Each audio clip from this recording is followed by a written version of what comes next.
Hi everyone, I'm Bo. I run the Blau Dev channel on YouTube, and today we're going to be going over how to create a full stack Flutter application utilizing Firebase Authentication and Firebase Firestore along with some open sourced APIs. For this project, we're going to have 4 key parts that we're going to be setting up. Firebase Setup, Flutter Setup to integrate with Firebase, we're going to build our Flutter application, and last we're going to hook up our APIs to our application as well as Firestore to our application. By the end of this video, you should be able to hook up APIs into your Flutter application and utilize them. You should be able to utilize Firebase Authentication in your app at a more basic level, and you should be able to perform CRUD operations using Firestore in your Flutter application. So those are the main goals that we're going to focus on today. To accomplish these goals, we're going to be building a cryptocurrency wallet app. We're going to be able to add coins and how much of that coin a user has to the wallet. We're going to be able to read the current value converted into US dollars of that wallet. And we're going to allow the users to sell or remove coins from their wallet. And this basic functionality is going to allow us to practice using our APIs, using Firestore, and using Firebase Authentication. I'd like to thank FreeCodeCamp for this awesome opportunity. Make sure to subscribe to their channel below by clicking that subscribe button. And if you're interested, there'll be a link to my channel in the description as well. For this project, we're going to be using VS Code as our main editor. I'm going to assume that you've probably already done a Flutter application or two before this video. If you haven't, that's okay. You can follow along and build this out as we go. If you're new to Flutter development, that's okay. Be sure to check out flutter.dev and then follow their steps for setting up your machine to use Flutter. In this case, we're going to be using VS Code and utilizing some of their Flutter extensions in our project. The key one being awesome Flutter, and Dart language support. The first thing we need to do is set up Firebase to work with our application. But before we can do that, we need to create a project first so that we can hook it up to Firebase. To do this, we're going to open up our command prompt in VS Code, and we're going to select Flutter New Project. For this project, we're going to call it Crypto Wallet. And then I'm just going to place it on my desktop. Once your app's finished building, we're going to go over to Firebase, and you're going to go to firebase.google.com, and we're going to click Get Started. And all we're going to do is follow the prompts for creating a new project. So I'm going to call mine Crypto Wallet. I'm going to enable Google Analytics. Select my default analytics account. Once it's finished building, you'll get a page like this, and we'll click Continue. This is your Firebase dashboard. This is where we're going to manage everything that we're going to be using with Firebase, from authentication to our Firestore hookups and to setting up the connections to our mobile app. The first thing we want to do is we want to configure Firebase to connect to our Flutter application. To do this, we're going to click on iOS. There's one field that we need to incorporate in order to hook up our iOS side of our app to Firebase, and that's our bundle identifier. To find your bundle identifier, you're going to go into your Flutter application in Xcode. If you're developing on a Mac, you want to make sure you open up Xcode. We're going to go to our iOS folder, and we're going to select the white icon, runner.xc workspace, not workproj. We're going to open it. We're going to click on our runner. And under General, you're going to see here we have our bundle identifier. And we're simply going to copy this and paste it into Google.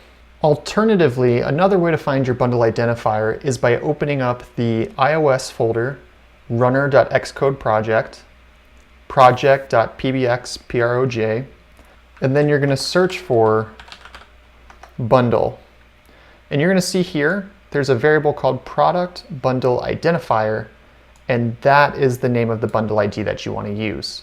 So if you're not using Mac, or alternatively, you just don't want to open Xcode, you can go to this file and grab the product bundle identifier and use that instead. We're going to select Register App.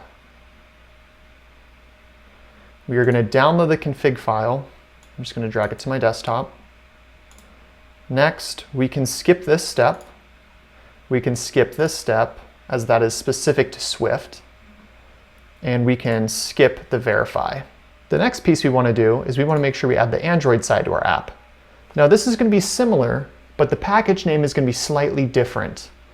So you'll see here, they suggest you go to your app level, Android app, build.gradle, and right near the top, you'll see under default config, an application ID. And this is going to be our package name. I'm going to copy that. We're going to paste it here. Register that app. Download the config file. And unlike the iOS side, we are going to follow the instructions listed in the following extra tasks. So the first one it tells us to do is go to our project folders build.gradle file, and we are going to add in the following line. When it means project level, it means the Android root folder. And we're simply going to add this right here in our dependencies under our build script. The next thing we're going to do is we're going to navigate to our app, build.gradle, and we're going to copy the supply plugin line.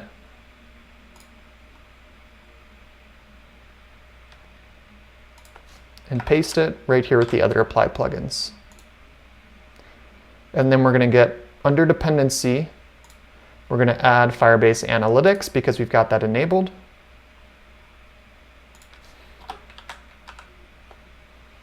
And there we go.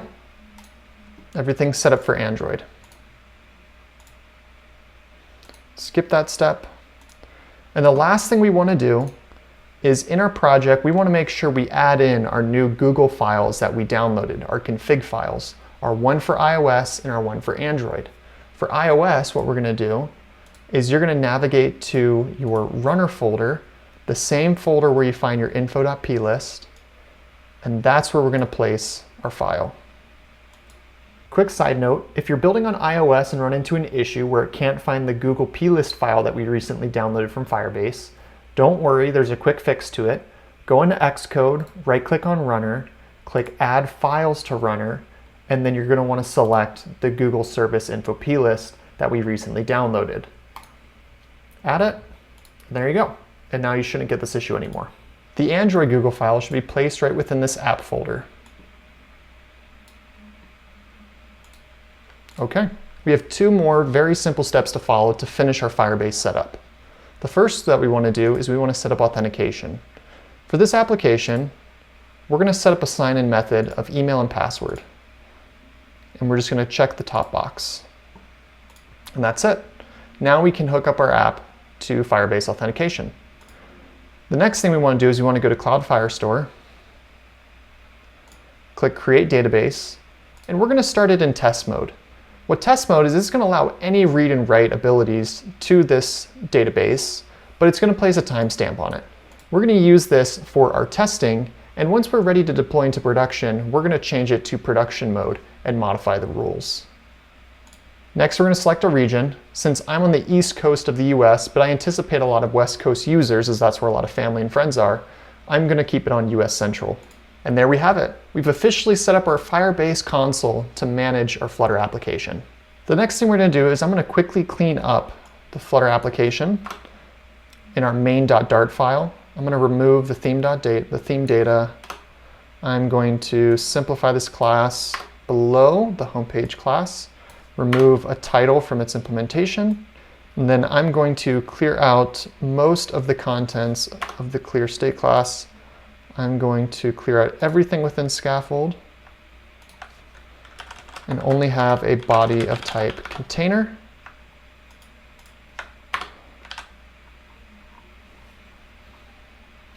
Remove this title. Okay, and I'm going to remove this unused method. Okay, I'm officially ready to start my Flutter application. But the first thing we're going to do is we're going to install the packages necessary to talk with Firebase from our Flutter application. So let's go ahead and do that next. The first thing we need to do is we need to go to our pubspec.yaml file, and underneath the dependencies, this is where we're going to put our Flutterfire dependencies. The first dependency we want to add is authentication. So we're just going to copy straight from the firebase.flutter.dev documentation, and we're going to paste it into our app. And this will give us the most recent version available on Flutterfire. Next up, we're going to go down to Cloud Firestore and do the same thing, except we don't need to copy in Firebase Core as we already did that with authentication. Okay. Upon saving, VS Code should run pub-get. If not, you need to open up your terminal and run flutter pub-get. That way, it imports it into your application. And that's it. That was the most difficult part about connecting with Firebase. Everything from here on out is going to be a breeze. So with that, let's go ahead and build out our Flutter application. The first thing I'm going to do is I'm going to shell out all the files that I know I'm going to need in anticipation of having to create them anyways. So let's go ahead and do that. I'm going to create a couple folders, one called model, one that I'm going to call net, and the other that I'm going to call UI. And I'm going to go ahead and create a file called authentication. And what we're going to do here is we're going to have a single file that handles our authentication. There'll be two fields. There'll be an email field, a password field, and we'll have both a login and a register button. So regardless of what the user is intending to do, whether sign up or sign in, they can do it all from that same page. The next two files that I know I'm going to need are my Flutterfire functions file and my API functions file. So I'm going to go ahead and create those in my net folder.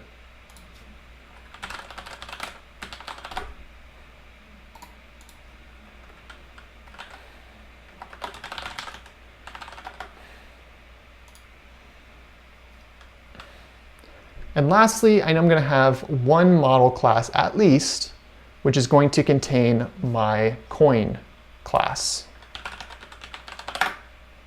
For the time being, we're only going to mess with our authentication file, and we'll come back to these other ones later on. We're going to first import material, and then we're going to create a stateful widget. And that's going to be called authentication with a capital A.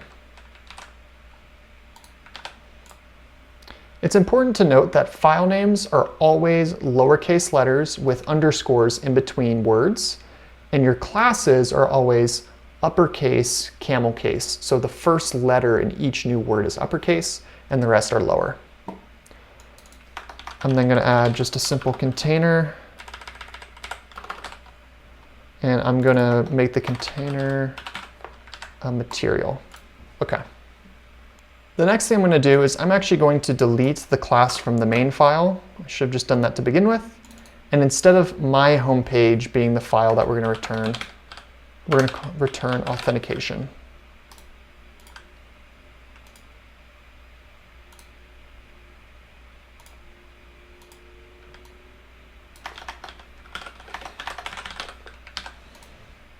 One more thing that we want to make sure that we incorporate into our application is instantializing our Firebase hookup. So right at the very start, we're going to call await firebase.initializeApp, and we're going to do this right inside our main. We're going to then import Firebase core, make this main method asynchronous, and we're off to the races. So we're first going to focus all on the UI of our authentication page. So let's go ahead and do that. The first thing we want to do is we want to give our container a width of media query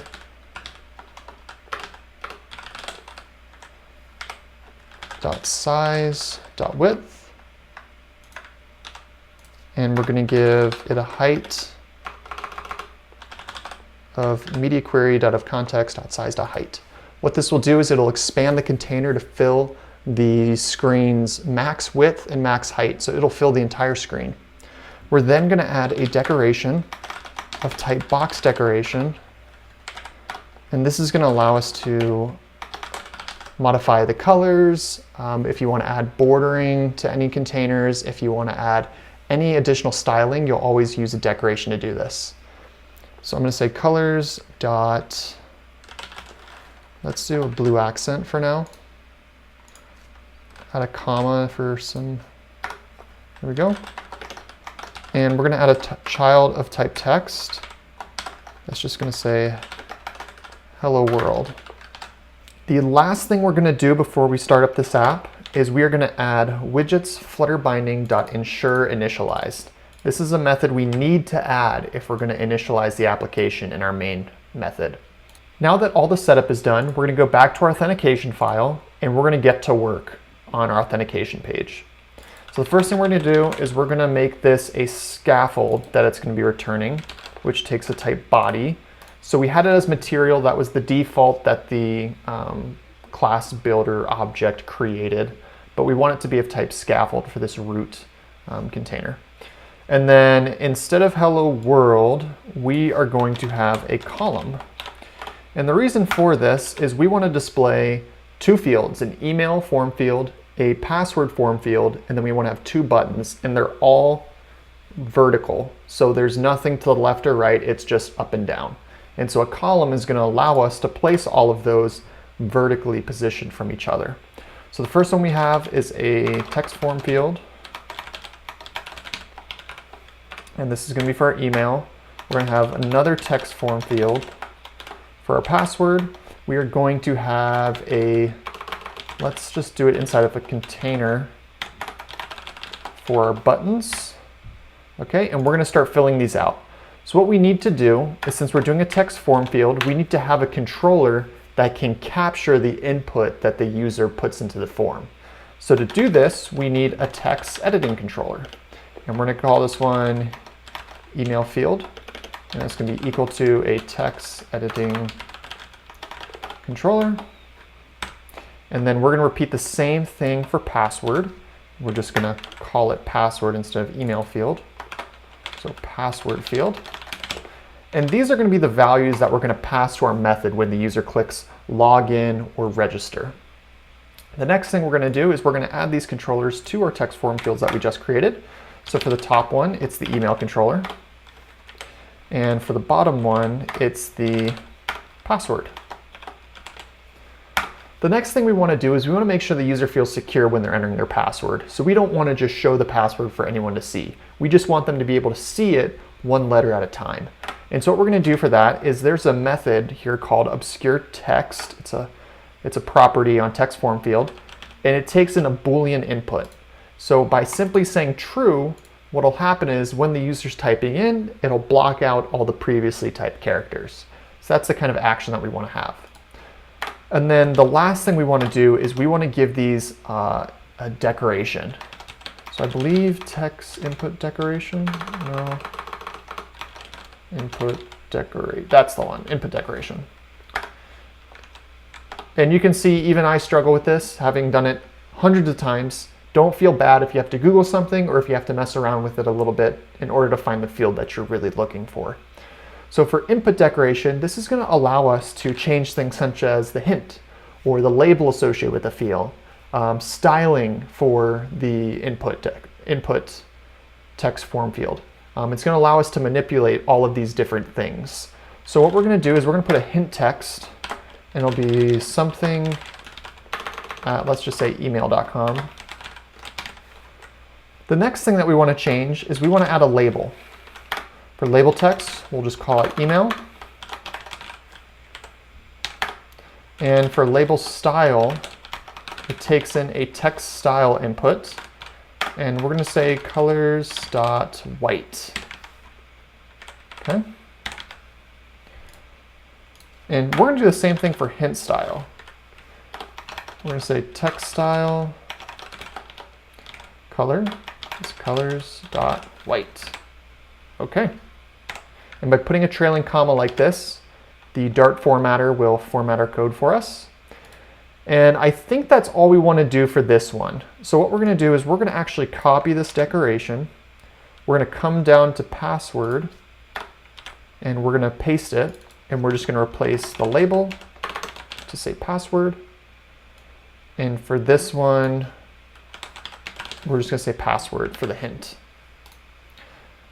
And kind of going back up to the top really quick, we've got a background of this light blue. We can keep it at that. We've made the form fields have a white text. So just be aware of the colors you're using. We're not going to style this a ton. Again, we're just trying to get some basic functionality so that we can get into the real nitty-gritty of the API methods and working with Firestore, but this will serve our purpose for now. In our containers, we need to give them first a decoration, and we're going to give them a box decoration. And the reason why we wanted to give them a box decoration is I want to create some white buttons with rounded borders. And to do that, using a box decoration, we can easily say border radius dot circular and give them a nice rounded border. Okay. And then we can say color is equal to colors dot white. The last thing we need to do is we need to give it a width, which we can say media query dot of context dot size dot width divided by 1.4. And again, what media query does is it gives us the width of the screen, and it allows us to basically say, okay, no matter what kind of device you're using, I want to give back a width based on the size of that device. So it'll be unique to each device, and this way it'll format nicely no matter what device it's being used on, whether it's an iPad or an iPhone or a Google Pixel. No matter what kind of device it is, it'll format it nicely. And then we want to just give it a height of, let's just say 40. 45. Let's do 45. And then it's going to have a child of material button, which will have an onPress method, which for now we're going to leave blank. And the material button will have a child of type text, which will say register. We'll put register on top.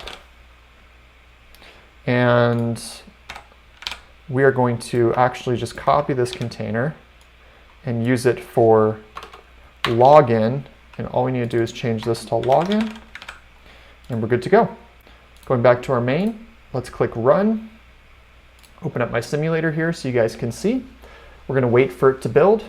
Okay, once that's built, you should get something similar to this screen. Now, the formatting of this is really ugly, but you have seen that the padding on the sides of the buttons is about what we wanted. So to resolve the issue of everything being pushed right at the top, we're going to go to our column and we're going to say main axis alignment dot space between. Actually, let's do space evenly. And again, we don't care too much about how things look. We're going more for functionality. So putting space between, it allows, or space evenly, it puts an equal amount of spacing and padding between each item. So we've got email, password, register button, login button. Okay. So what we're going to do is we're going to test this out. There we go. Okay. Those are working as expected. And we are going to go ahead and check. Okay, buttons are functioning as expected. The next thing we need to do is we need to create our authentication methods to sign a user in and sign a user up. So we're going to go over to our Firebase file. Let's go to our Flutter Fire. And we're going to create two methods. The first one is going to be a future type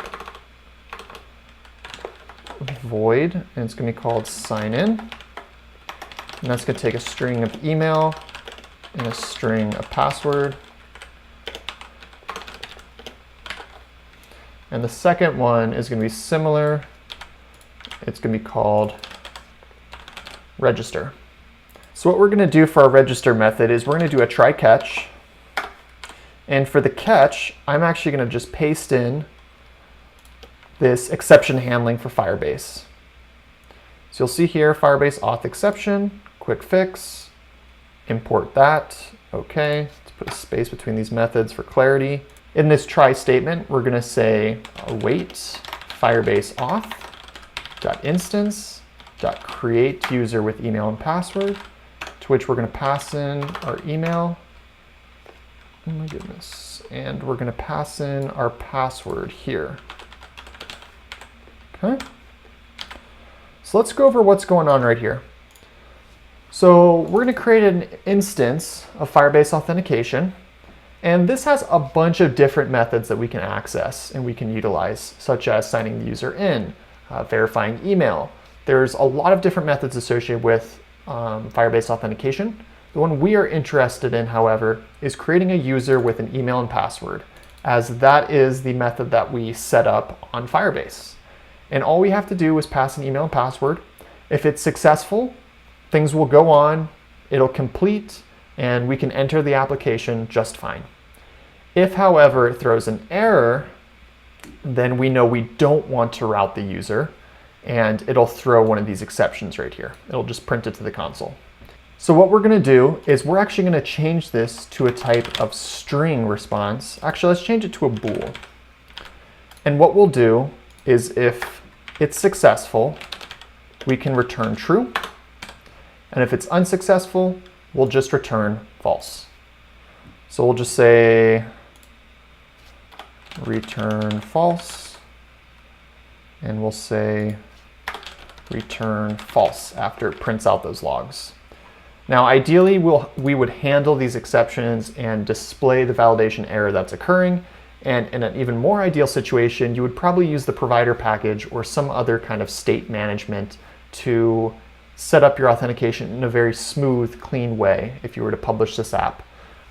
This will work for our purposes. It's totally fine. Nothing's going to break. It'll serve our purpose, so we're going to continue with this. And the way that this is going to work is we're simply going to say when the user registers, so that's this one. Let me put a comma after here for some formatting clarity. We are going to make this an asynchronous method, and we are going to say bool should navigate is equal to await register, and we're going to pass to it our email field .text and our password field .text, and it's probably going to prompt us to import that one file. Okay, and then what we're going to say is we're going to say if should navigate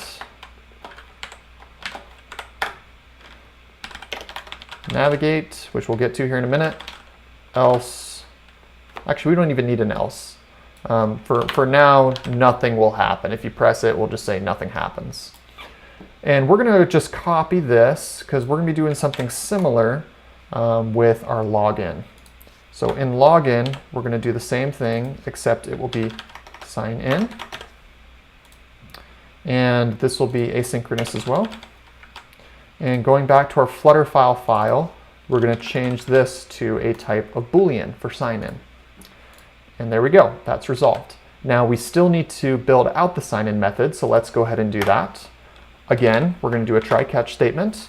And in this one, I'm just going to put catch E for error. And we're going to say print E, return false if it's unsuccessful.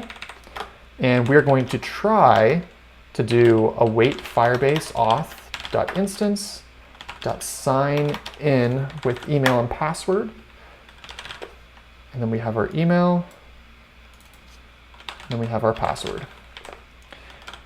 If this feels like I'm going too fast, feel free to pause, slow down, or even check out the code. I always put this code public on my GitHub page, and so if you'd like to check that out as well so you can follow along better, by all means, please do that.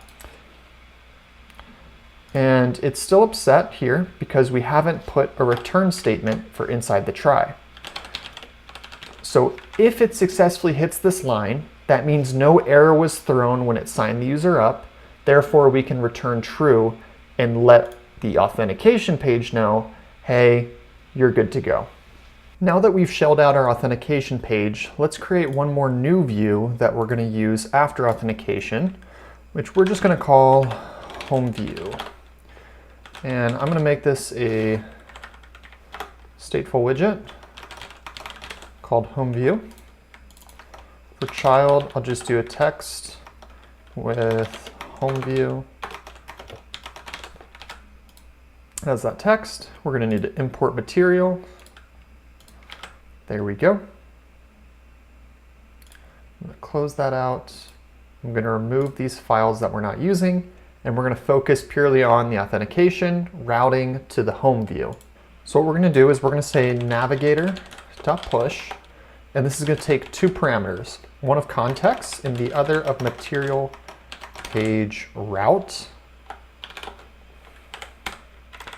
Material page route has a builder method we're going to be using. We're going to say context, and then we're going to say home view. So that is where we want to go. Okay. Add in home view. Let's add on some trailing commas here for formatting's sake. Okay. And I'm going to copy this navigator.push method. I'm going to place it under register as well. So if we successfully registered the user or logged them in, we should push and display our new page that we want to go to. And what home view is going to be is it's going to be where we contain all of our methods for adding coins, removing coins, and viewing the current value of our coins. Going to start it up so we can see if it's working and we can test with Firebase. So let's go ahead and see if this works. And if we have time, we'll come back to this and we will make it a little bit better, a little bit cleaner looking. So I'm going to type in an email. I'm going to give it a very simple password. I'm going to say register, and we've successfully gone into our home view. Now you may be wondering, why is it a black screen with these double underlines? And the reason for that is we currently are returning a type of container. What we want to do is make this of type material. I'm going to hot reload that page, and now you'll see that we have our white background like we're expecting, and the home view in the top left corner. And actually what we're going to do is we're going to make this, instead of material widget, let's make it a scaffold widget. And the reason for this is we want to use a floating action button to show the add button. And scaffold has a nice built-in property for floating action buttons. So we're going to do that instead. And in place of the body, we're going to place a container. Let's give the container a width of media query .of context .size.width. We want it to fill the space of the entire screen. And for height, we are going to do the same, but instead of width, I'm going to say .height. And let's go ahead and give it a decoration, box decoration. And let's do colors.white. And then for child, we can do our text, hello world. So before we go ahead and create the add and remove methods to connect to Firestore, let's go ahead and shell out the UI for our home view. So in place of this text widget, what we're instead going to do is we're going to create a stream builder widget. And stream builders have two parts, the stream and what you want to do with the data that you get from the stream. So to set up the stream, we're going to say stream, and then we're going to say Firebase Firestore.instance.collection. And what we're doing right now is we're creating a path to the specific collection that we want to be listening to and watching. And so we're creating a path to that and setting it as our stream. Users.doc. The name of the document that we want to reference is Firebase auth.instance.currentuser.uid. And then it's going to be a collection under that user called coins. And then we say .snapshots. Okay. Scrolling back to the left. Okay, so this is the stream that we have set up. We're basically going to tell the user to be, or tell the stream builder to be looking at the user doc of the currently authenticated user, and then to check out any documents under the collection coins, and that's where we're going to be storing all the coins that the user has. And so what we're trying to do with the stream builder is display a list of all the different coins that the user has and the most recent pricing and value of the coins that that user has. And so the next part that we're going to do is we're going to add our builder aspect. And the builder is going to have a couple of variables. It's going to have a build context of context. And we're going to have an asynchronous snapshot of type query snapshot called snapshot. Okay. And let's see, did I spell this right? Async snapshot. Oh, I missed an S. That's why it was not working for me. So a little confused there for a minute.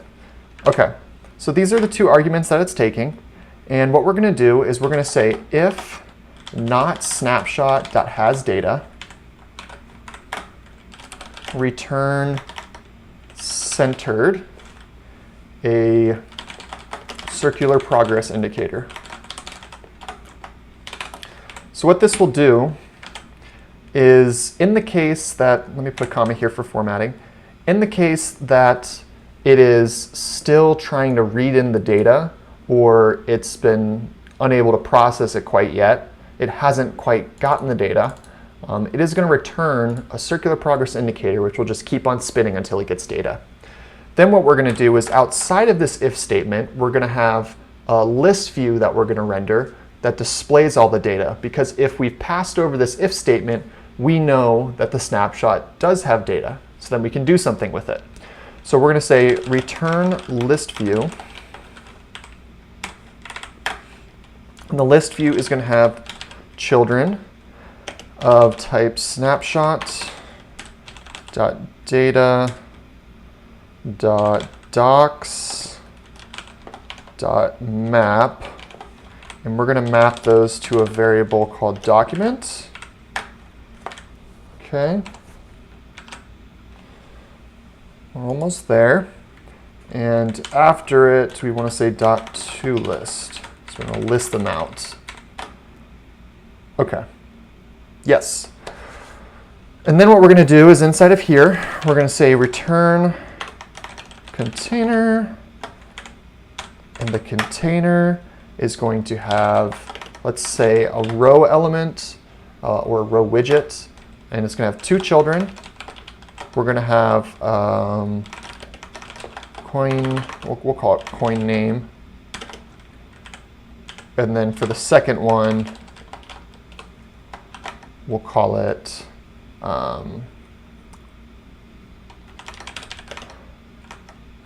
amount owned. And this may all seem a little confusing at first, but here in a second, it's all going to come together and make sense. And we're going to give this row main axis alignment of, let's do space evenly. Okay, so let's discuss what's going on here. So we've already talked about how if we passed over this if statement, that means we have data. So what we're doing is, with that data, we are taking that data, and what it is it's a list of documents found in Firestore. So what we're going to do is we're going to map them out, and we're basically going to have this list view iterate through each document. And with each document, we're going to create and return a container. And what we're going to do here is we're going to display right here. We'll do it right now so we can see this. So we're going to do some string interpolation here, and we're going to say document.id. And the reason I'm saying this is because we're going to store the name of the coin in the ID of the document. So if you remember us talking about this, we're going to limit how many types of coins the user can actually utilize. And so because of this, we're just going to store the name of the name of the coin that the user has as the identifying value of the document. And then what we're going to do here, this is going to be a little bit more complex, because what we have to do under amount owned is we need to take so there's a value that we're going to be storing. It'll be document.data, and then it's going to be called amount. But that's not the only value that we need to display here. We need to multiply this by the current price of the coin on the market. And so we're going to have to create, we'll probably do it in the onInit state class, onInit state method in this class. But we're going to have to fetch the current price of each coin. And then what we'll do here is we'll basically say, okay, take the amount of that coin they have. So let's say they have one Tether coin. And let's say Tether's worth $5. I believe it's worth 1, but for this example, we'll say 5. We don't want to display 1 here. We want to display $5 because that's how much that user owns of Tether. So what we're going to need to do is we're going to need to have some business logic and a fun activity. If you feel like this isn't complex enough for you or you want to take it a step further, rework this whole project, but utilize block, provider, river pods, utilize some other kind of state management process so that you can perform the business logic in a much cleaner fashion. We're going to do it here, but it's going to be pretty rudimentary just so we can show how to access APIs, how to interact with Firestore. That's our main focus. But if you want to challenge yourself and take this a step further, try to implement some state management, a more effective, cleaner solution to state management into your example. That's not the focus of this video, however, so we're going to go past that. So this is the general idea. For now, I'm going to keep it as this. Remember, we said we're going to work out the UI first, and then we'll come back to hooking everything up to Firestore and to the API. So let's leave it like that for now. And the next thing we need to do is let's find our scaffold. Let's see here. Here's our scaffold. So we want to add a floating action button. And what the floating action button is going to be is it's going to route us to a new page where the user can add in new coins. And the floating action button is going to basically be our clean, simple way of the user adding additional coins to the list. And the reason why, going back to the stream builder, that we want to utilize the stream builder is that when we do an action, like adding in a new value, the stream builder will pick up the changes live from Firestore and immediately render them in the view. So we don't have to constantly be checking, hey, do you have more data? Hey, do you have more data? Hey, do you have more data? The stream's just going to say, hey, I noticed a change in Firestore. Let's update the UI. So that's why we're doing a stream builder here. Okay, for the floating action button, we're going to have 2 bits. We're going to have, so let's create the floating action button. We need to have an onPress method, which is where we're going to route to that new file, which we're going to call addView. And that's going to have our drop down with the different options of coins you can add, and a form field where they can add in the number of coins that they want to add in, and then we'll have a submit button. So that's what's going to go in the onPressed. And so let's actually work that out right now. We're going to say navigator.push, and it's going to take in a context and material page route. And material page route has a builder that has a context, which then calls our addView. Unfortunately, though, we have not yet created the addView class, so it may not like this. So what we need to do is we need to go here to our addView, and we need to say stateful widget, and we're going to call it addView. And for now, it's just going to display a text. addView. We will come back to this next, and we will be modifying this. And I'm going to replace that container with the material widget. Okay, going back to our home view, it's no longer getting upset about that. So our onPressed is good to go. So now all we have to do is customize what is within the floating action button that the user sees. In our case, we want just a simple plus button. That's kind of the uniform add button. So we're going to go ahead and say child is equal to icon. We can say icons.add. Color of the icon will be white. And let's give it a background color of blue. Okay, I believe that's all we want to do there. Okay, so this is all looking good. We haven't quite hooked up our API method yet. Remember, we're working out the UI first, and then we'll go to that. Let's go over to our add view, and let's just shell out this add view really quickly. So what we're going to do within the add view is there's a couple of state variables that we need to establish. We need to establish the list of different options that the user can select from, and we need to create a string variable that's going to be equal to the value that the user has selected. In addition to that, we're going to need a text editing controller to be listening to and to capture the text input that the user puts for their number. So what we're going to do here is, in place of this text, we're going to have a column. Okay, that's our base widget that we're working with. And we're going to have 3 elements. We're going to have our drop-down button, our container, that is our input container, and then we're going to have a button. And the button's really easy because we've already created a clean button on our authentication page for login. So we'll probably just copy that button over and save us a lot of time. But let's go ahead and work on the drop-down button first. The first thing we need to do before we can create that widget is we need to create the list of strings that we want to display.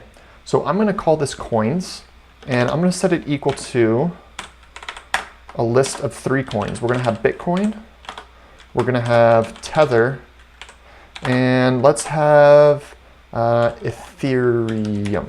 There we go. So these are our coins. We're then going to have a drop-down value that's equal to Bitcoin. We're just going to default it to Bitcoin, first one on the list. Now let's go down, let's do one more thing, I'm sorry. Text editing controller, we'll call this amount controller. It's equal to text editing controller, just default it to that. Okay, now we can add in our drop-down button. So let's go drop-down button. And the drop-down button has a couple of elements. We have our value, which is going to be set to our drop-down value. And what this will do is whenever the user selects a new value in the drop-down, it will set, well, we are going to set the value of this drop-down value variable to the newest selected value, which will in turn update the displayed value on that drop-down. Okay, the next thing we need to do is we need to have our onChange method. So onChange has a value. Whoops. So what we want to do here is we want to say, or let's specify it's a string. What we want to do here is we want to basically just do a set state. So we say set state, and we want to set drop-down value is equal to value. And like we just mentioned, we're going to replace the value of drop-down value with the recently selected one, and that'll in turn update our drop-down button. That's our onChanged. Now the only thing left is our items field. So we've already listed out our items. You see here it's expecting a list of drop-down menu items. So what we're going to do here is we're going to do coins, which is the name of the list of different available coins that we provided. Then we're going to say .map, and we're going to say drop-down menu item. And it's drop-down menu item of type string. So we're going to add on that, close the bracket. Then we're going to have a method in here that has an input of type string value.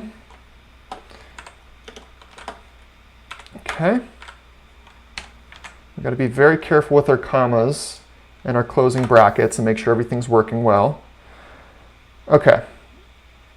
And then what we're going to do, and this isn't, oh, that needs to be a lowercase. Okay. Then what we're going to do in here is we're going to say return drop-down menu item, type string, and it's going to have two variables. We have our value, and we have our child, which we're just going to keep it simple and just do text and display value for that text, and close that with a semicolon. I believe that's it. We're going to test it here in a bit and see for sure if we got that right. But so what we're doing is we're mapping out the different values in our list.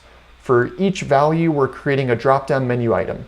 And the drop-down menu item, we can customize it however we want, but in our case, we're just going to keep it a simple text that displays the value that we're looking at. So it'll say Bitcoin, Tether, and Ethereum, just a simple list with text fields. Or not fields, they're just text widgets. Okay, so that's all I want for the drop-down button. The next thing is pretty simple. We've done it already before. We're going to do a text form field. Now, we're going to constrain this one to a container. That way we can, if you remember when we did our first one on our authentication page, we haven't put any padding on it yet, and so it goes edge to edge and it looks a little funky. So we're going to change that for this one, and we're going to give it a width, and we're going to say media query .of context .size .width divided by 1.3, and then we're going to give a child of text form field. In that text form field, we have our controller already set up, which is a mount controller. Perfect. We're going to give it a decoration of type input decoration. And the reason for that is so that we can give it a label. And the label is going to say how much of this coin, let's keep it simple, coin amount.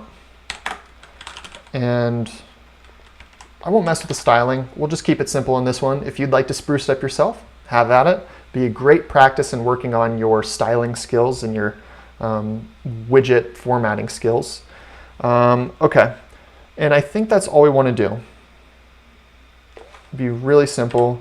Maybe we'll add a keyboard. Text input type dot number with options. Let's do, actually, I'm going to keep it text. I can't remember if number allows you to do decimals or not. I think it might restrict it kind of like a phone number. So we're going to just keep it as, and actually, let's just remove that entirely. We don't really care for that right now. Maybe we'll go back and style that a little bit more later. And as I mentioned, in our authentication page, we've already created a button.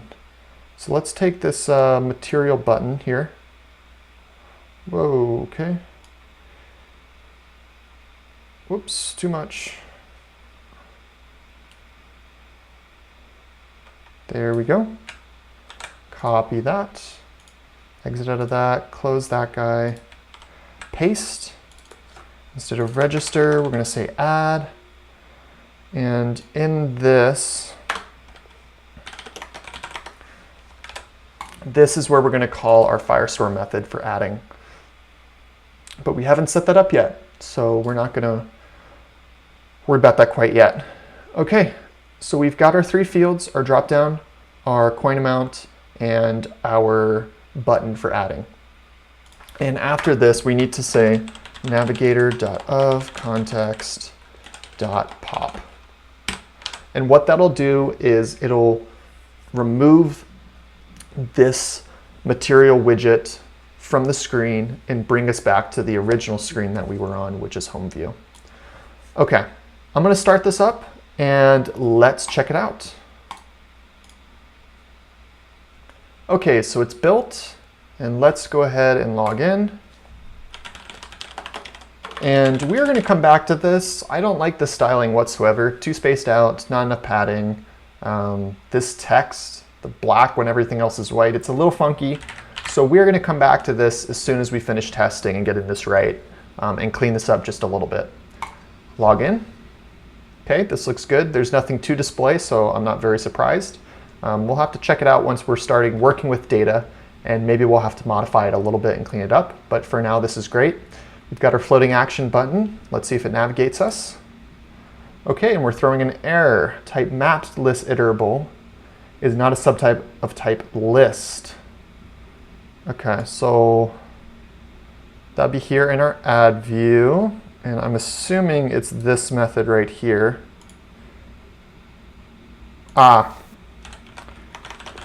We are missing .toList. Let's go get ahead and give this a hard restart. Log in one more time. And let's see if it works this time around. Perfect. Okay, and I'm just realizing we can't see the drop-down menu because it's hidden behind this. So let's go up, and for a column, let's give it a main axis alignment of center.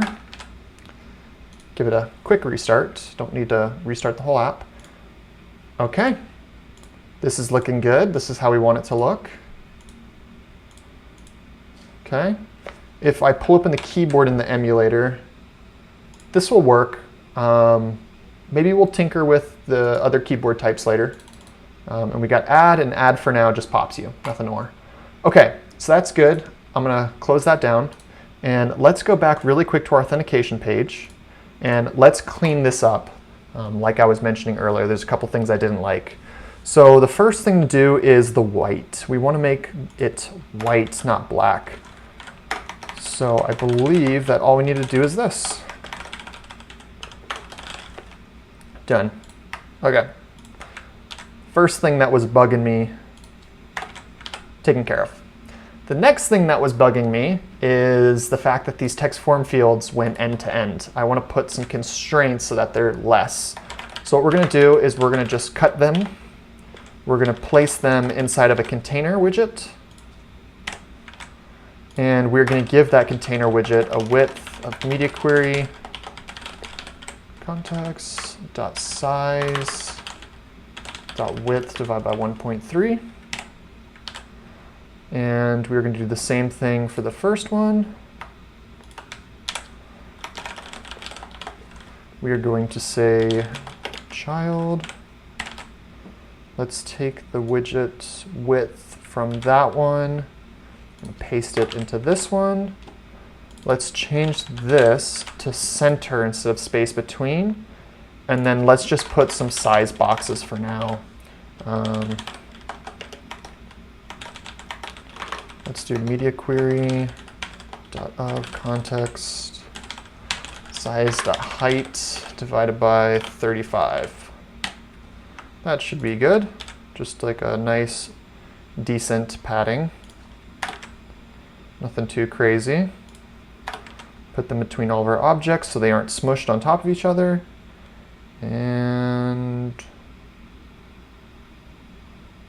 I think we're good.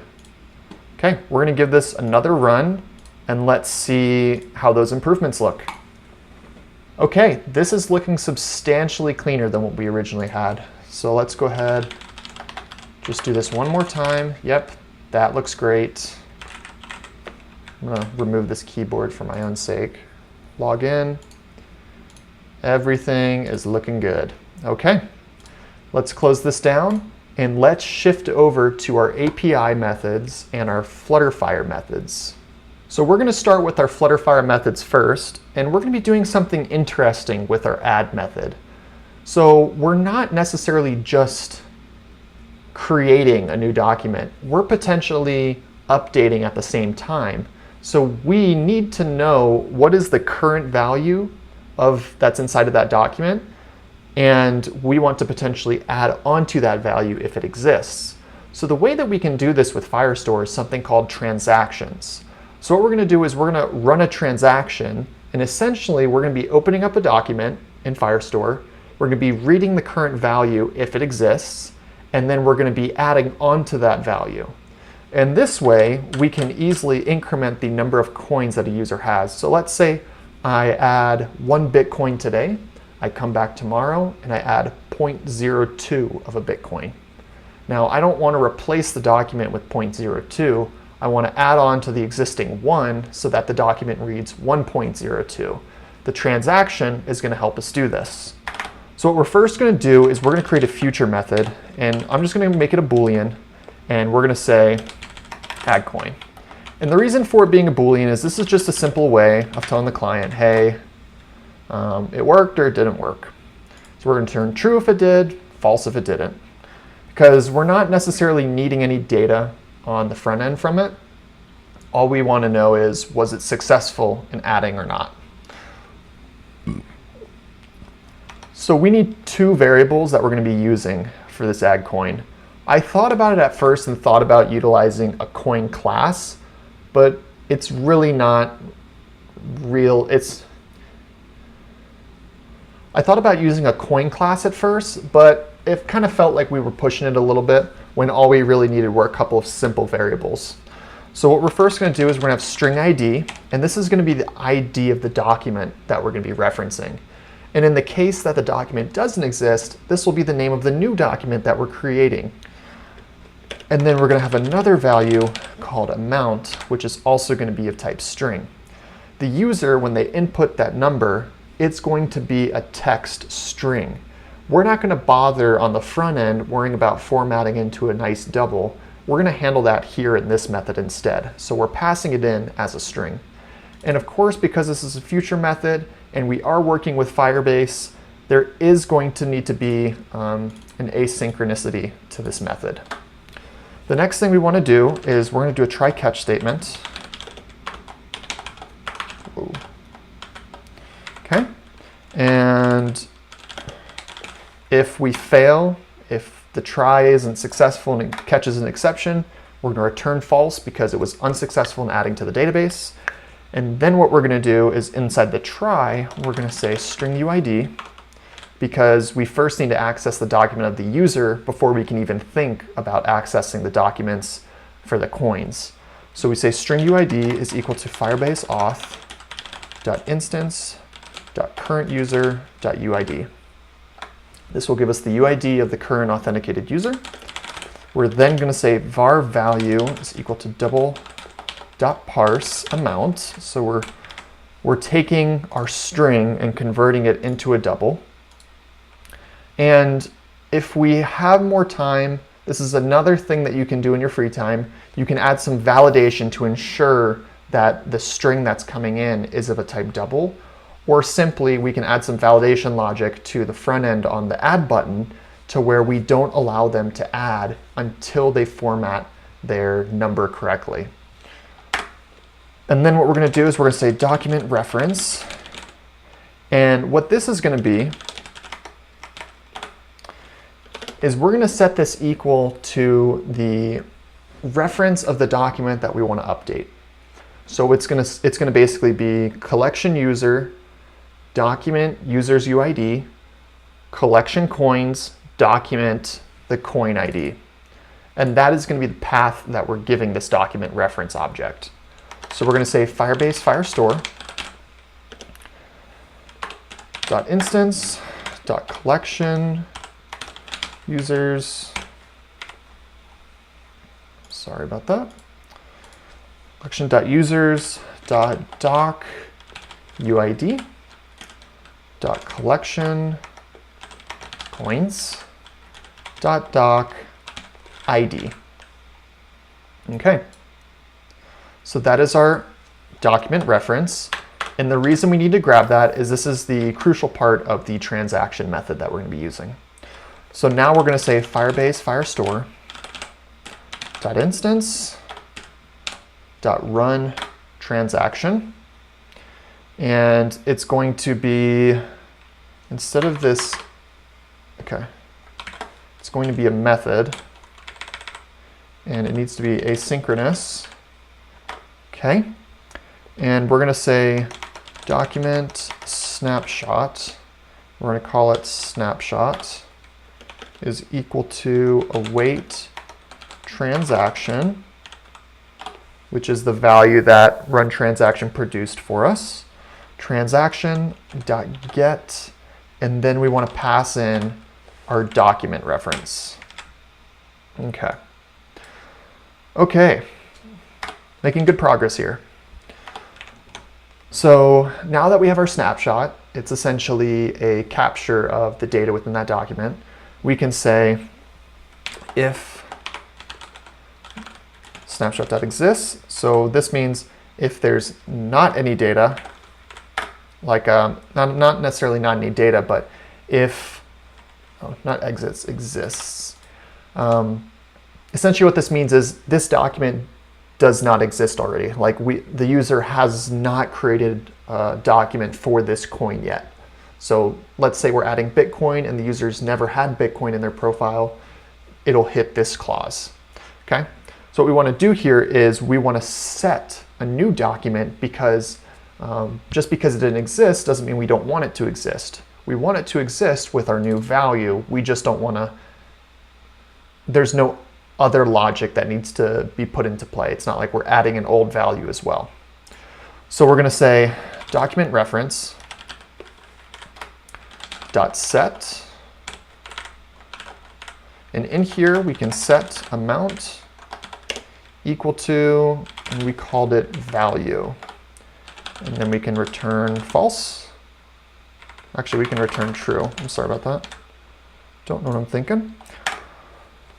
Then we can say double new amount. So if the document already exists, we want to first create the new value that we're going to update the document with. So we want to say snapshot.data, and then we want to take the amount from that data, and just for sake of consistency, I'm going to replace that with single quotes, plus value. And then we are going to say transaction.update. And this is important. We want to make sure we say update. And we list what do we want to update, what document, pass in our document reference, which we established here. So we want to update this document. And then we want to say what is it that we want to update within that document. We want to update amount, and we want the value to equal new amount. Then we can say return true. Okay. And before we do a semicolon close on this run transaction, we can say, actually, we can leave it at that. You could do a .then clause to basically say successfully updated, but we don't care. We're returning true and letting the user know, hey, all is good in the world. Okay, so that is adding. So let's go ahead and hook this up to our add view. So right here, we want to say await, and what did we call this method? We called it add coin. Add coin. And add coin takes in two variables. The first one is going to be drop-down value, and the second one is going to be our amount controller.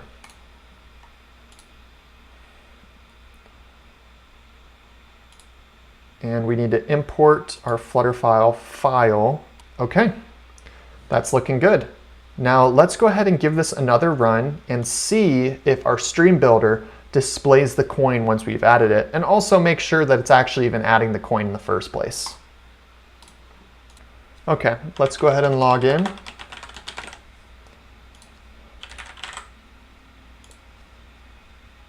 Okay, we currently have nothing. We can confirm that. Go to add. Let's add Ethereum. Let's do that. I'm going to say we're going to add 1.2 of Ethereum. We've added it. Okay, now I'm a little concerned because I'm not seeing anything show here. Okay, so you can see here that it is inserting the coin into the database. But as we saw here, nothing is showing. So what we're going to do is we're going to run one more test. Let's add 1 Bitcoin, add it. Okay. And let's go ahead and close this down. Run it again. And while we're waiting for this to pull up, let's go ahead and check out our home view and see maybe if we can find out what we are missing. Document.id, document.data amount, we're returning to list, there's no errors, we're mapping the data, there's no circular progress indicator, so we know that we are getting something, some kind of response. Let's check out add view really quick, and let's see what, or not add view, let's check out our Flutterfire. There we go, here's our issue. So the problem is that we gave a bad reference. We were saying lowercase users, but on our home view, we were looking at the collection with an uppercase U. So Firebase is case sensitive, so this is a very common thing that can happen. So you want to always be sure that you're using consistency among titles. I always do uppercase camel case with all my collections. And that way I just remember it's always uppercase, camel case, don't even have to think about it. So what we're gonna do here, we're gonna restart it. I'm gonna go ahead to Firebase, and let's go ahead and sure enough, you can see here, users is lowercase. I'm gonna delete this collection just to reset my data. Okay. And let's go ahead and check out this again. Let's see if we got it right this time. Log in. Let's add 1 Bitcoin. Awesome. Bitcoin 1. Let's add in 0.0003 of Bitcoin. Add. Awesome. Now, I do want to cap it. I don't want it to be so long. I want to cap it at, say, 2 decimal places, because I think what we'll do is we'll say, what we're going to do is we're going to represent this as a price. So we're going to say this times whatever the current price is. And so we will have to cap this, the decimal places. That's one thing we need to keep in mind. But so far it's looking good. Let's do another one. Let's do tether as well. Let's say 54 tether. Okay, awesome. And you can see here it's starting to create a list. So the next thing we're going to do is let's hook up to our API. Let's get that live pricing added in, and then we can do a little bit more styling here, and we'll be off to the races. So let's go ahead and close this down. Okay, so here's the API that we're going to be working with. It's CoinGecko.com. They have a free, open to the public API that you can utilize. Unless you're using this for commercial purposes and really pinging it a lot, it should be perfectly fine to use. So for our case, where we're going to have a low amount of users, we're not expecting a ton of people, this is going to be just fine. So we have this GET request. It takes in an ID of a coin. The way that CoinGecko does their IDs, I've already looked into this a little bit. It's the name of the coin. So we have Bitcoin, Tether, Ethereum. So the ID that we have in our documents, we can utilize that for this API call as well. Hence why we stuck with the lowercase coin name for the ID and everything. It flows well working with the API. So what we're going to do here is let's go ahead and test it out. So let's click try it out. We're going to pass Bitcoin. Click execute. Okay. Awesome. And you can see here, here's the data we're getting back. Now the only data we really care about is the price. So let's look down, let's see here. This is description in different languages. Okay, here we go. Okay, this is what we care about. Market data. Then within market data, there's a field called current price. Then within current price, there's a field USD for US dollars. So this is what we care about with this API. And this is what we're going to try to capture. So let's go back up to the top. We're going to grab this request URL. I'm going to copy that. I'm going to place it right here. And the next thing that we're going to do is we need to import the HTTP library. In order to do that, I believe I've already done this on this project, but we're going to go to our pubspec.yaml file. Yep. And you are going to add in HTTP under dependencies. Just place it right with your other Flutterfire dependencies, or just under. And then you're going to use the latest version, which as of date of this video, it's 12.2. Okay. Yes. Okay. So we've now got that. Let's import HTTP. And we're going to say as HTTP. And then we're going to say future double, and we need to import one more thing. Oh. Thinking. Yeah, there it is. The convert library. Okay, future double. We'll call it get price. And it takes in an ID. Okay. So we're returning a double, which is the price that the user is asking for. Okay, so the way that this works is we're going to do a try catch. cover our bases here. If we catch an error, we're just going to print the error to the console, and we're going to return 0. And so if you see that the current value of a coin is 0, then you know that you probably did something wrong.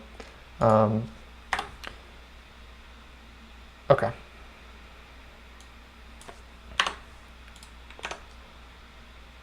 And we're just going to print the error to the console if we catch an error. The next thing we're going to do is we're going to say var URL is equal to, and let's go ahead and copy this URL, paste it, and the reason I'm leaving off the ending is we're going to add on ID to the URL. Okay. The next thing we want to do is we want to say var response is equal to http.get URL. And what this will do is it'll perform a GET request as if we were working at a Postman or putting this URL API into the browser. It's essentially doing that, and it's setting the response of that object to this variable called response. We're then going to have a variable called JSON, which we're going to say JSON to code, and it's going to say response.body. So what we're doing is with the, okay, why doesn't it like this?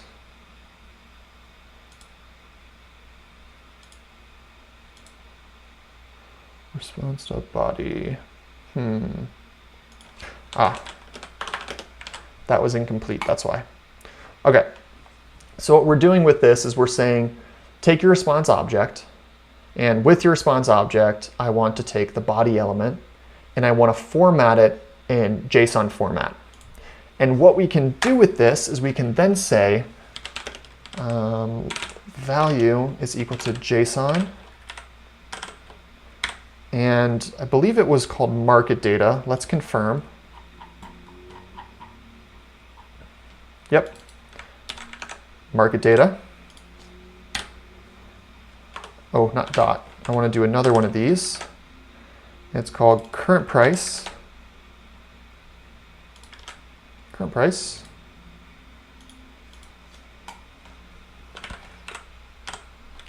USD. And let's just, for consistency's sake, we don't want to trust the API to make the correct decision with formatting, so we can trust ourselves. So we're going to format it as a string, and then we're going to say return double.parse of value. And the reason I say that is I've seen APIs before that are poorly managed and kept, and sometimes they'll return a double, sometimes they'll return a string, sometimes they'll return an int, and it can cause a lot of problems if you're not ready for that.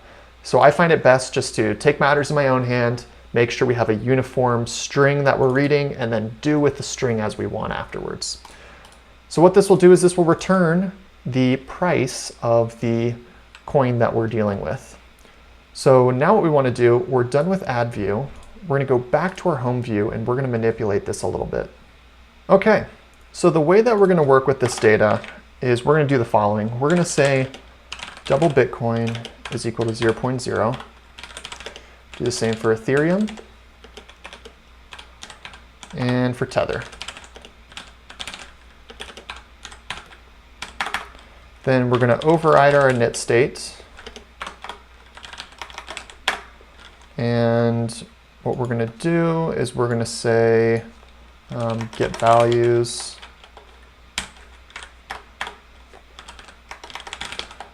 And then we're going to have get values be asynchronous. And the reason for this, you can't do asynchronous methods within an init state. So we're going to create a simple method that's called add init state to go and grab the newest values for each of these coins. And we're going to say Bitcoin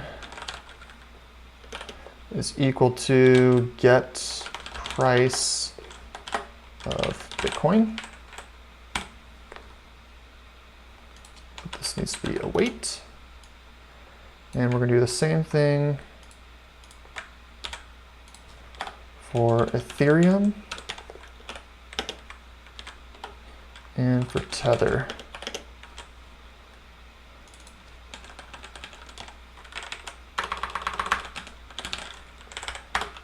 then we're going to call set state just to make sure those get set. Okay. Okay, so what we're doing is when the page initially loads, we're going to go ahead and call our API method and get the current price for each of these 3 coins that the user could potentially show.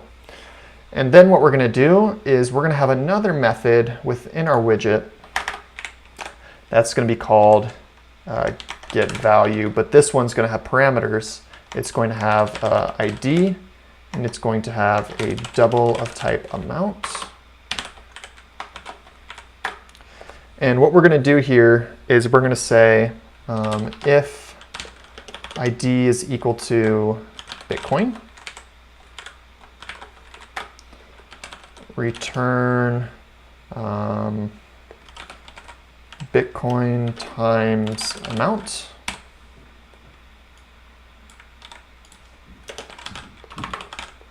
Else, if ID is equal to Ethereum, return Ethereum times amount. And otherwise, it must be tether, so return tether times amount.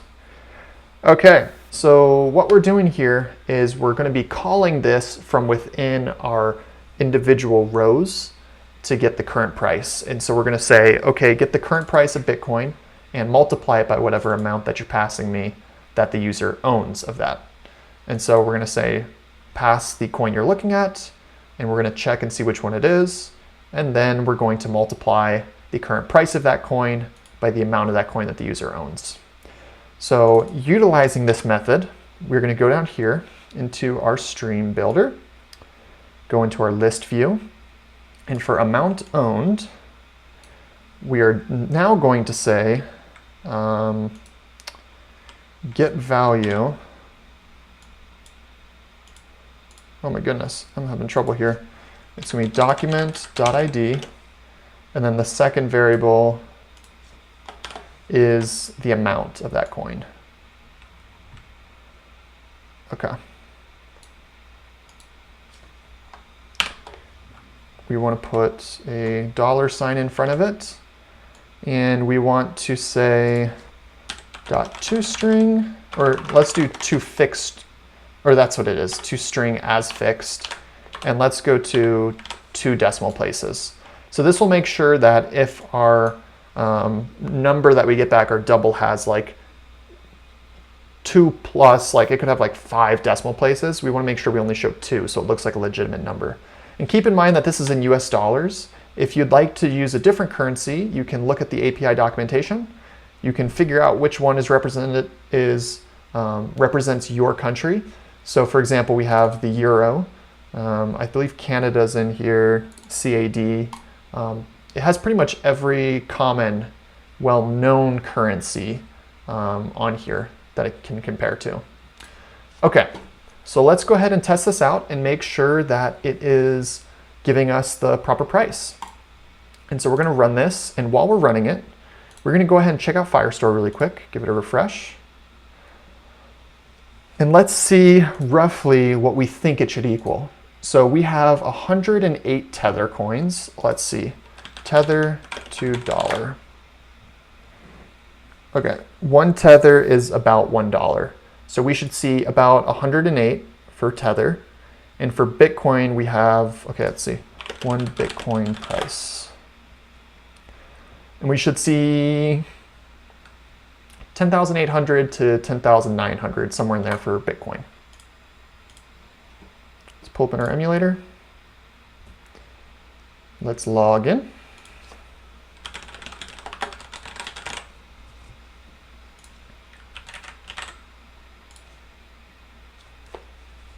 Awesome, perfect.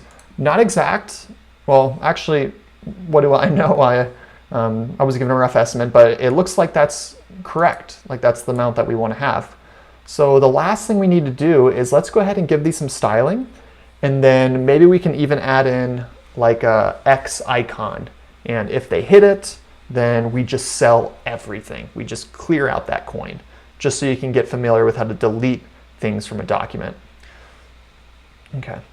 And going over really quickly, when it comes to deleting, if you want to allow the user to delete up to a certain amount, like I just want to sell half of my Bitcoin, what you're going to do is you're going to do something similar to the transaction that we did with adding coins, but instead of adding onto, you will subtract the amount that you want to do from that coin. So it's a very similar method. For this example, just to wrap it up and make it concise, we're going to just say delete all. So let's manipulate this container here.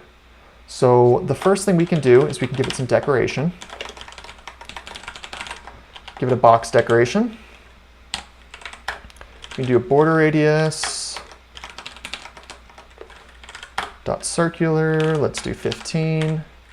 We can do unique coloring, so we can say color is equal to colors.blue. We can do, let's do some text styling here. Let's say text style color is equal to colors.white. And let me go here. And again, I'm going to be putting all of this code, I'll be putting all this code online. And so if you have any questions or you want to slow it down a little bit and get a better feel for it, you can always go back and check out that code. Okay.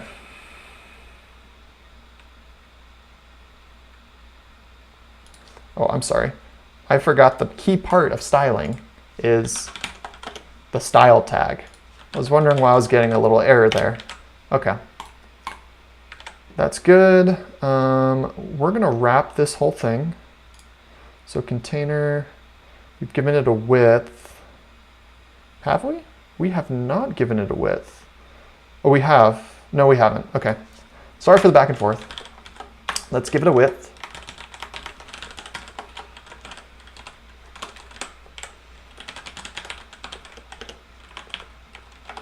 Let's give it a height.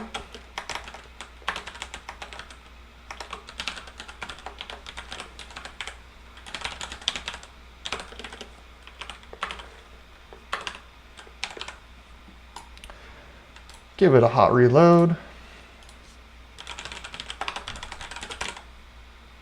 I'm sorry, I meant restart, hot restart. Okay, looks good. Now all we need is some padding. Let's do container,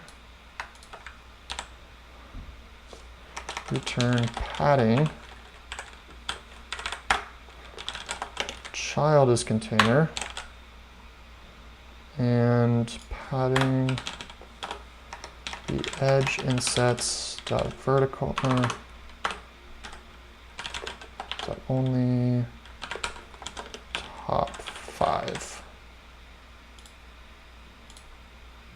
Looks good. I'm still slightly confused as to why this isn't working the way I want it to. The sizing isn't how I want it. Let's do this instead. Let's do left 15, right 15. Okay. That looks good. That looks good to me. Okay, let's go ahead and add that button. Button. I'm sorry. My mouth is getting a little dry.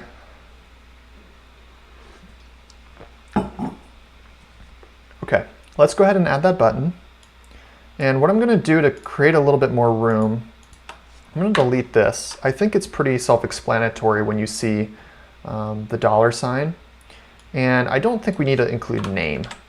So what we're trying to do is we're just trying to free up a little bit more space to include that button. And we're going to have an icon here. Icons.close, maybe? I'm not 100% sure what that icon looks like. And then we're going to say colors.red.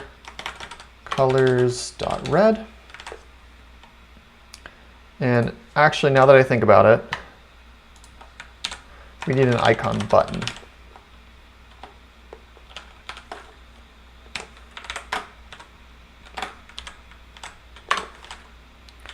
Okay. On pressed. Let's just print something so we can test it.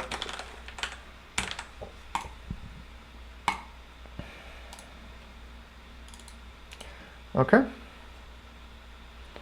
I'm going to say space between. Just make it a little bit cleaner. That looks good. We want some spacing on the left of those coins, and we want it up the font size. So first, font size. Let's say 18.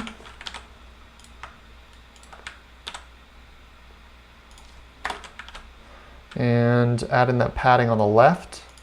So the way we can do this is we can just put a size box of type width 5.0, just the left of that first item. Reload it, look at it, looks good to me. So we've got that padding on the left, the X's will always be on the right.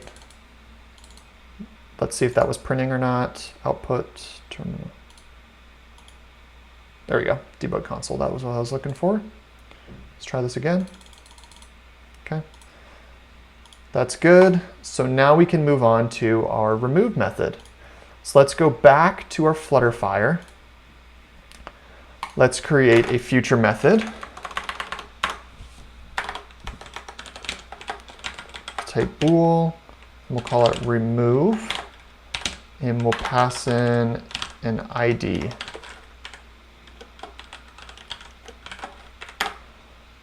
And we're going to say remove coin, actually. So what we're first going to do is we want to get the user's UID. So we've already done this up above. Get the current UID of the user. Then what we're going to do is we're going to say Firebase Firestore .instance .collection users .doc UID .collection, and we're going to say once again coins .doc ID, and then we're going to say .delete. And what this will do is it will delete that document from our list. Okay, so now all we have to do is we need to reference it. Oh, I'm sorry.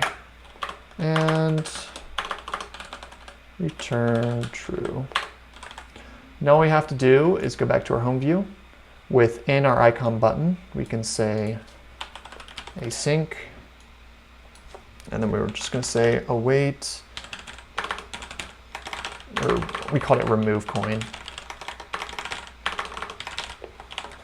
And we want to specify the coin we want to remove, which is going to be document.data. Actually, not even .data, document.id. And then we need to import our Flutterfire into this page, into this Dart file. Okay, we're going to do a hard restart, and we're going to try this on our Tether coin.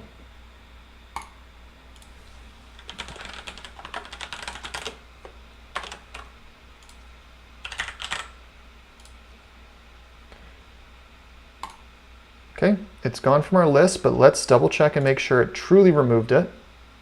And it looks like it did. Now let's try it with Bitcoin.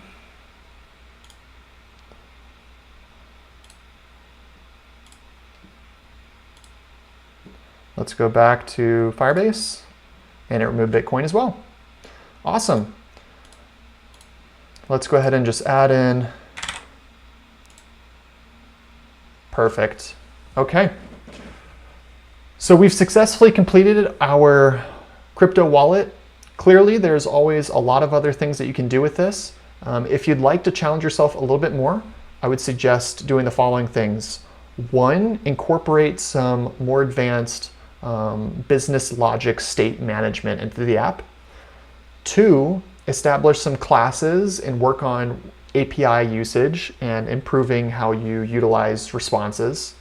And 3, work on the styling. You can never learn too much when it comes to Flutter styling. I hope that this is a good app to break you in and get you comfortable working with Firestore, Firebase Authentication, and basic API usage. It's really not as hard as some people make it out to be. I hope that you felt the same way doing this tutorial with me. Once again, I'd like to thank freeCodeCamp for giving me the opportunity to teach you guys and show you guys how to utilize Firebase in your Flutter application. And as always, I'll catch you guys next time. Thanks for joining me.